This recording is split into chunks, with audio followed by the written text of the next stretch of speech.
राधे राधे। प्यारे विद्यार्थियों, अपना सरफेस केमिस्ट्री जो चैप्टर चल रहा था, उस सरफेस केमिस्ट्री चैप्टर में अब अपन इंपॉर्टेंट टॉपिक लेते हैं एंजाइम। तो देखो एंजाइम में होता क्या है भाई, इसका सबसे पहले अपन इंट्रोडक्शन ले लेते हैं। देखो एंजाइम नाइट्रोजन युक्त जटिल कार्बनिक पदार्थ है। पहली बात क्या है भाई, नाइट्रोजन युक्त जटिल कार्बनिक पदार्थ हैं।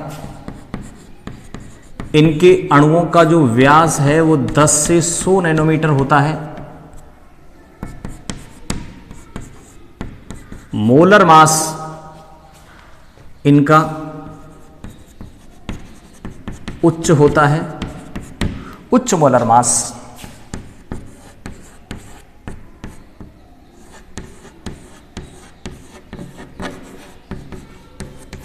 ग्राम प्रति मोल, ठीक है। व्यास जंतु और पेड़ पौधों द्वारा उत्पन्न किए जाते हैं। जंतु और पेड़ पौधों द्वारा उत्पन्न किए जाते हैं।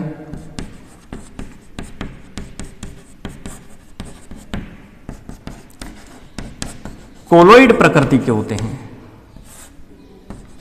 अब एक कोलोइड प्रकृति बाद में आएगी भाई, ये होती क्या है, कोलोइड प्रकृति के होते हैं, ठीक है। नाइट्रोजन जटिल कार्बनिक पदार्थ, इनका व्यास बता दिया, इनका मोलर मास बता दिया, पेड़ पौधों द्वारा मिलते हैं, ये बातें हो गई। उसके बाद देखिए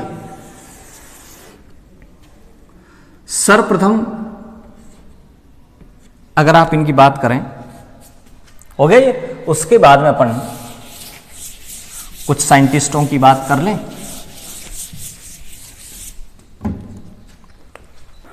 देखो भाई, अब अपन बात करते हैं एंजाइम कैटेलाइज्ड रिएक्शनों की, ठीक है। देखो इस साइड पहले मैं एंजाइम लिख देता हूं, फिर उधर उसकी बात करूंगा। पहला एंजाइम लेते अपन invertase, zymase, maltase, lactase, urease, carbonic anhydrase,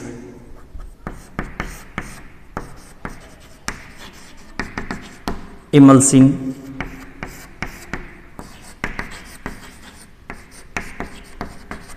alpha amylase,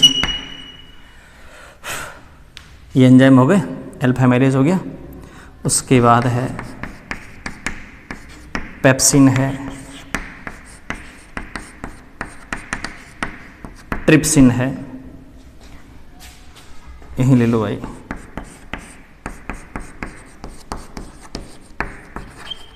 nucleus है, डीएनए कोमा, डीएनए पॉलीमरेज ले लेता हूँ अलग अलग। डीएनए पॉलीमरेज और आरएनए पॉलीमरेज, ये अपने पास एंजाइम है। सबसे पहले एक एक की बात करता हूं मैं, ठीक है। सबसे पहले बात करता हूं, देखिए मैं इनवर्टेज एंजाइम की। इनवर्टेज एंजाइम क्या करता है भाई कि ये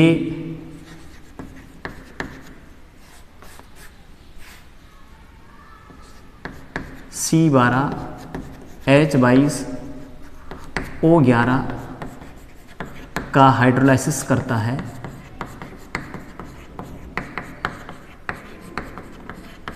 ग्लूकोज प्लस फ्रक्टोज में,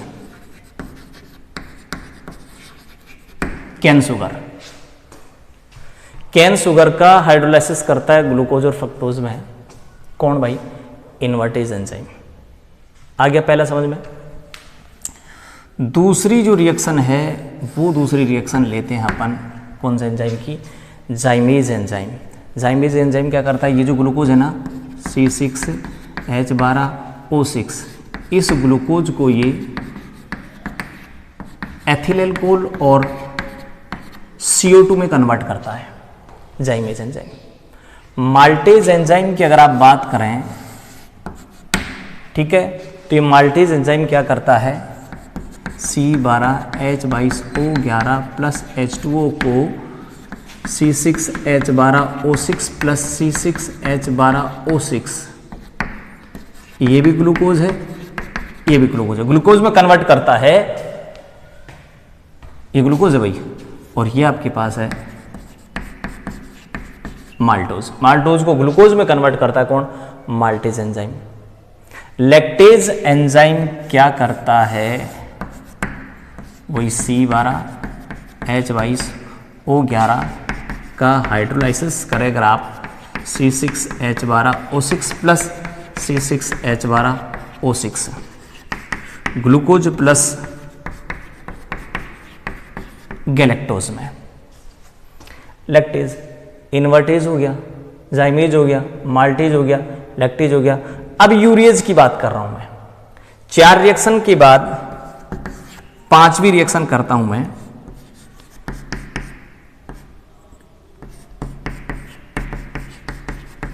ये यूरिया है और इस यूरिया का हाइड्रोलाइसिस यूरिएज एंजाइम करता है अमोनिया प्लस CO2 में। यूरिएज एंजाइम हो गया भाई। कार्बोनिक एनहाइड्रेज H2CO3, इस H2CO3 को H2O प्लस CO2 में तोड़ने का काम करता है कौन? Carbonic anhydrase enzyme. Carbonic anhydrase हो गया भाई। उसके बाद 7वां लेते हैं अपन इमल्सिन। ये इमल्सिन क्या करता है? सेलुलोज को, इस सेलुलोज को ग्लूकोज में चेंज करता है और स्टार्च को भी ग्लूकोज में कन्वर्ट करता है। ये दोनों काम अगर आप बात देखें तो इन दोनों के हैं।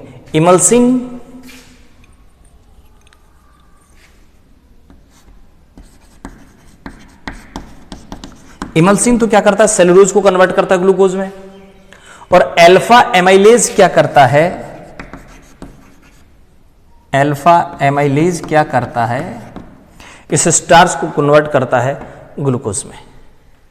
ठीक है भाई। तो सेलुलोज और स्टार्च दोनों पॉलीसेकेराइड हैं और इन पॉलीसेकेराइडों को ग्लूकोज में कन्वर्ट करने का काम करते हैं इमल्सिन और एमाइलेज। ठीक है, तो ये हो गया इनका, सेलुलोज है, स्टार्च, इनको कन्वर्ट करने का काम यहां तक हो गया। उसके बाद अपन पेप्सिन और ट्रिप्सिन की बात करते हैं, दोनों की, पेप्सिन और ट्रिप्सिन। तो पेप्सिन और ट्रिप्सिन क्या करते हैं भाई? यही बता देता हूं।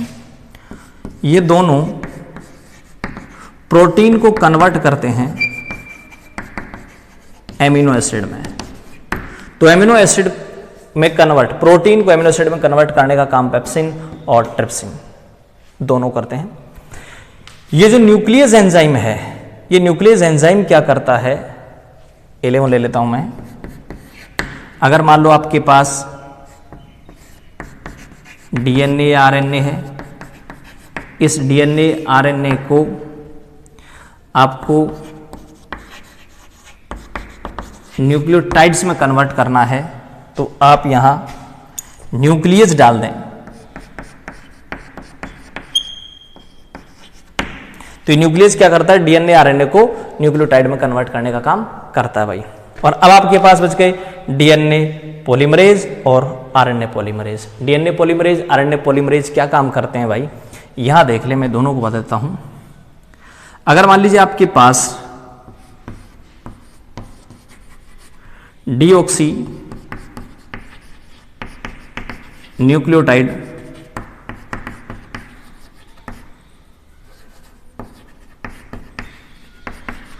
डीऑक्सी न्यूक्लियोटाइड ट्राइफॉस्फेट है और इससे डीएनए बनाना है, ठीक है।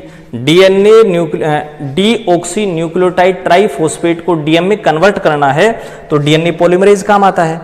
और इस डीऑक्सी न्यूक्लियोटाइड की जगह अगर आप राइबो न्यूक्लियोटाइड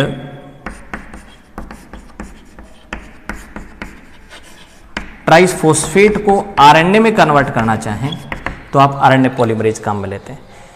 यानी कुल मिला के बात ये भाई कि डीएनए बनाना हो तो डीएनए पॉलीमरेज काम आएगा, आरएनए बनाना हो तो आरएनए पॉलीमरेज एंजाइम काम में आएगा। ये आपके पास हो गई एंजाइम कैटेलाइज्ड रिएक्शन है। दोबारा ध्यान दें, इन्वर्टेज ग्लूकोज को कैन शुगर को ग्लूकोज फ्रक्टोज में, या फिर मैं कहूं सुक्रोज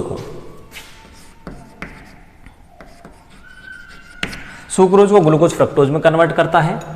जाइमेज क्या करता है, ग्लूकोज को एथिल अल्कोहल में कन्वर्ट करने का काम करता है। माल्टेज माल्टोज को कन्वर्ट करने का काम करता है। लैक्टेज लैक्टोज को या इसका हाइड्रोलाइसिस करने के काम आता है। कार्बोनिक एनहाइड्रेज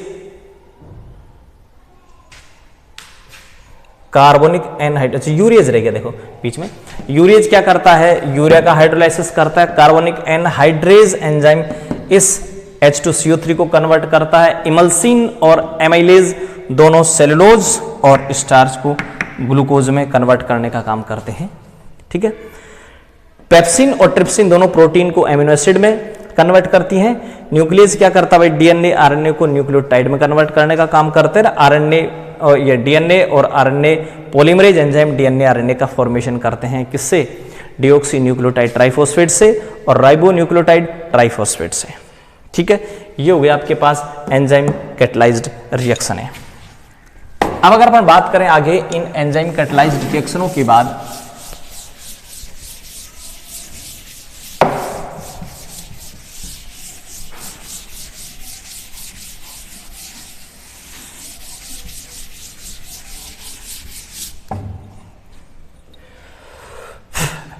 एंजाइमों द्वारा उत्प्रेरित अभिक्रियाएं थी भाई ये, ठीक है।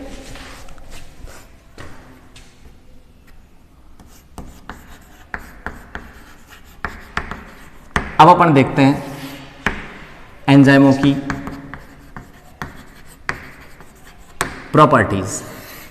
Properties of enzyme. देखिए भाई, सबसे पहली जो प्रॉपर्टीज अपन लेते हैं वो है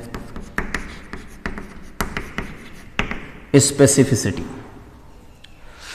एक एंजाइम केवल एक रिएक्शन को ही कैटेलाइज्ड करेगा। जैसे मान लीजिए अपन बात कर रहे थे, यूरिया का हाइड्रोलाइसिस कर रहे थे अपन अमोनिया और CO2 में, ठीक है। और यहां आप यूरियज एंजाइम काम में ले रहे थे, तो ये यूरियज केवल यूरिया का ही हाइड्रोलाइसिस करेगा, ध्यान रखना।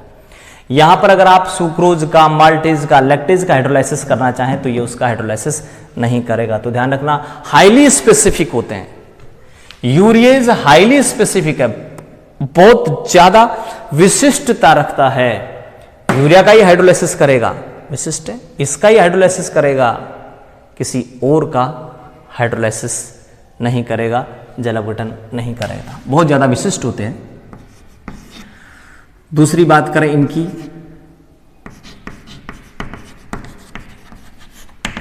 एफिशिएंसी की, तो देखिए इनकी एफिशिएंसी की बात अगर अपन करें तो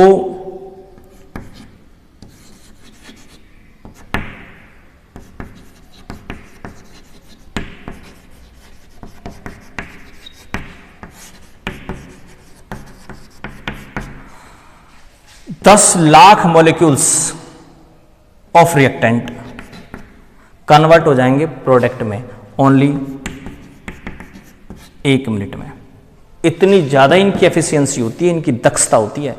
तो इनकी जो दक्षता या एफिशिएंसी इतनी ज़्यादा होती है कि 10 लाख अणुओं को 1 मिनट में ये प्रोडक्ट में चेंज कर देगा। एक एंजाइम का मॉलिक्यूल्स, एंजाइम का एक अणु 10 लाख क्रियाकारक के अणुओं को प्रोडक्ट में कन्वर्ट कर देगा। इतने ज़्यादा एफिशिएंट होते हैं ये।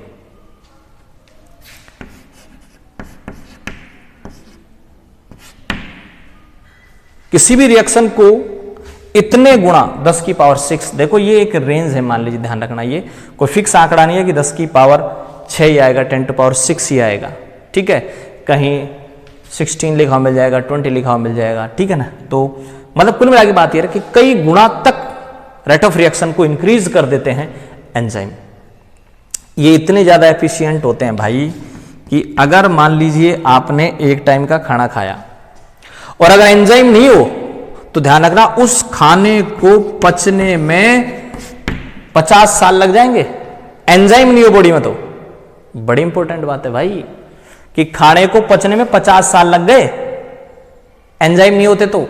एंजाइम की प्रेजेंस में आज खाया सुबह फ्री, ठीक है, तो 50 साल लग जाते हैं भाई अगर एंजाइम नहीं होते तो। इतने ज्यादा एफिशिएंट होते हैं।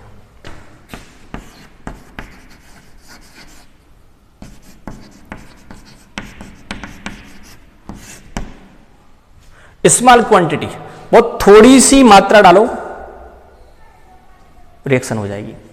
आपको दूध से दही बनाना है, ठीक है, आप उसमें एंजाइम डालते हैं, एंजाइम मतलब जावन डालते हैं। 1 किलो दूध, जावन डाला 2 किलो, ऐसा कभी होता है क्या? नहीं होता भाई। उसमें जो छाछ डाली जाती है वो 1 चम्मच डाली जाती है, बहुत कम, ठीक है। इसका मतलब यह है इनकी स्मॉल क्वांटिटी ही सफिशिएंट होती है, बहुत ज्यादा डालने की जरूरत नहीं पड़ती।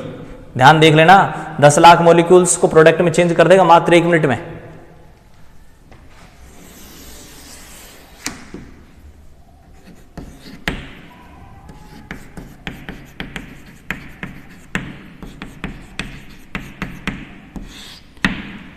अनुकूलतम ताप, ऑप्टिमम टेम्परेचर, कोई ना कोई तो टेम्परेचर होगा भाई जिस पर उसकी रिएक्टिविटी बहुत ज़्यादा होगी। मेरी बात करूं, मेरी रिएक्टिविटी मेरे हिसाब से 20 से और 30-35 डिग्री सेल्सियस तक अच्छा काम करता हूं। टेम्परेचर अगर मान लो 70 डिग्री हो जाए एफिशिएंसी घट जाएगी। टेम्परेचर -1, 2, 3, 4 चला जाए एफिशिएंसी घट जाएगी। तो जिस टेम्परेचर पर उनकी जो रिएक्टिविटी है, उनका जो एक्शन है वो बहुत ज्यादा हो तो आप उसको बोलेंगे ऑप्टिमम टेम्परेचर।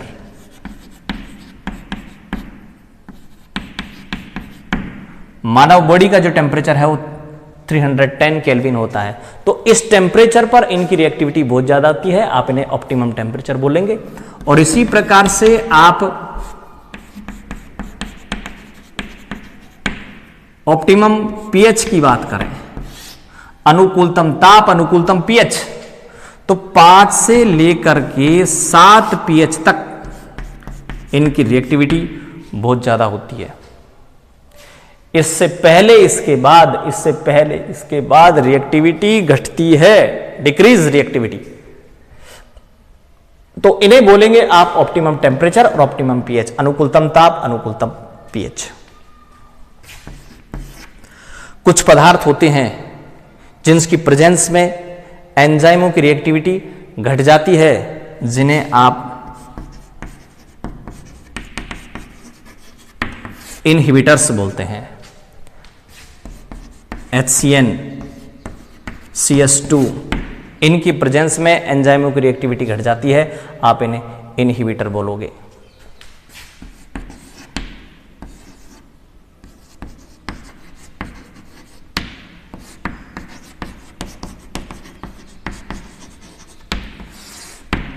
कोएंजाइम और एक्टिवेटर्स, कोएंजाइम एक्टिवेटर्स क्या होते हैं?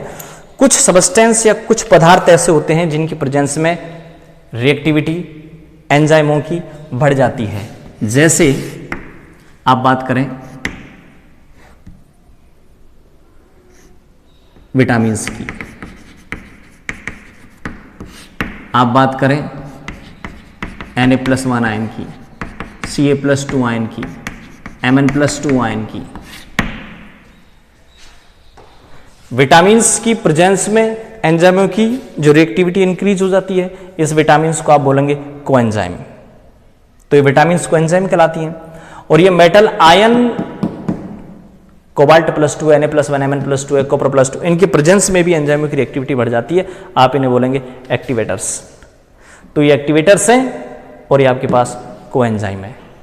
तो इनकी प्रेजेंस में रिएक्टिविटी बढ़ जाती है, इसकी प्रेजेंस में रिएक्टिविटी घट जाती है। ये आपके पास अनुकूलतम पीएच या ऑप्टिमम पीएच है, ये आपके पास अनुकूलतम ताप या ऑप्टिमम टेम्परेचर है। इनकी थोड़ी सी मात्रा ही पर्याप्त रहती है। एफिशिएंसी इनकी इतनी ज़्यादा होती है कि 1 मिनट में 10 लाख मॉलिक्यूल्स को प्रोडक्ट में कन्वर्ट कर देंगे। स्पेसिफिसिटी की बात करें तो एक एंजाइम केवल एक रिएक्शन को ही प्रोडक्ट में चेंज करेगा, हर एक रिएक्शन पर वो वर्क नहीं करेगा, ध्यान रखना।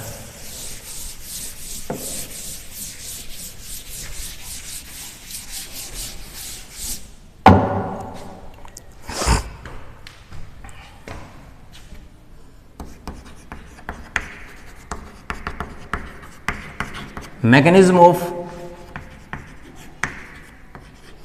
Enzyme action. एंजाइम कैसे रिएक्शन करते हैं, कैसे काम करते हैं, उसकी मैकेनिज्म देखें तो हेनरी है, माइकेलिस है, मेंटेन है। इन्होंने ये बताया कि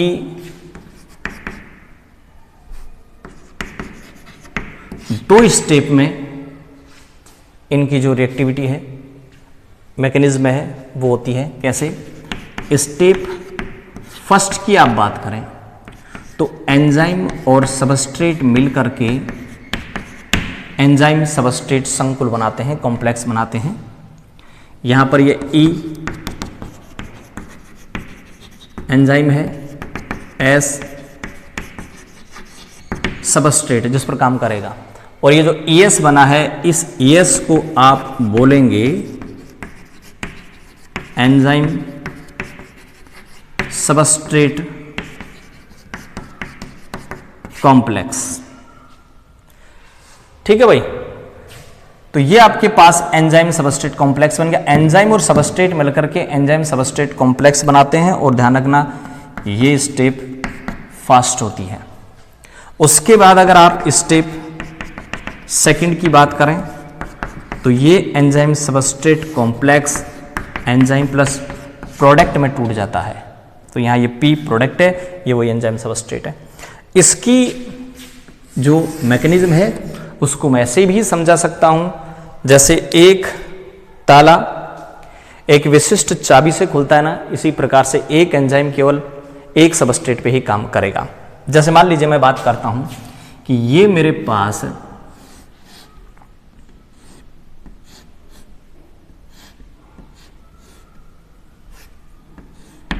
एक, और इसके रिएक्शन में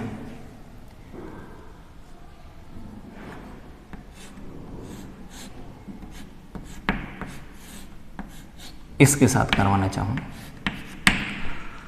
ठीक है भाई, तो मान लीजिए ये आपके पास एंजाइम है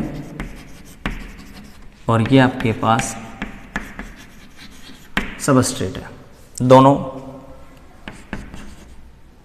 वो फास्ट थी, ये स्लो है, इसलिए आप इसको रेट डिटरमिनिंग स्टेप बोलेंगे। ठीक है भाई, वेग निर्धारक पद या रेट डिटरमिनिंग स्टेप। ये रेट डिटरमिनिंग स्टेप होती क्या है भाई, इस चीज को आप केमिकल काइनेटिक्स में पढ़ेंगे डिटेल से। तो ये एंजाइम और सबस्ट्रेट दोनों, देखो ये जो इसका हिस्सा है एंजाइम का, ये यहां पर ध्यान रखना एक्टिव साइट होती है, जहां पर NH2 COOH SH OH जैसे फंक्शनल ग्रुप होते हैं। तो ये सबस्ट्रेट और एंजाइम दोनों मिल जाएंगे और यहां पर इस प्रकार से कॉम्प्लेक्स बन जाएगा, एंजाइम सबस्ट्रेट कॉम्प्लेक्स, इस प्रकार से। ये बन गया ES। तो ये एंजाइम और ये सबस्ट्रेट क्या बनाते हैं भाई, एंजाइम सबस्ट्रेट कॉम्प्लेक्स। अब ध्यान रखना यहां पर ये सबस्ट्रेट यहां पर वर्क कर रहा है, अगर मान लो यहां पर इसके पास सबस्ट्रेट ये आए,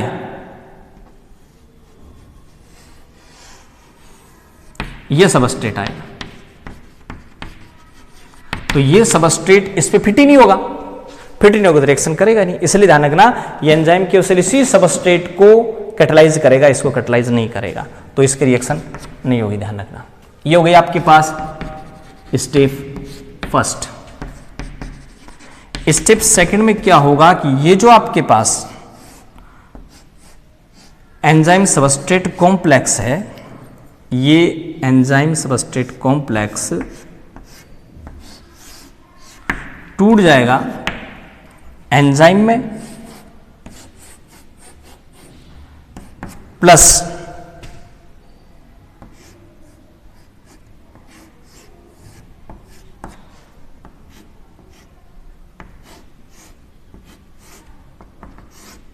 प्रोडक्ट में।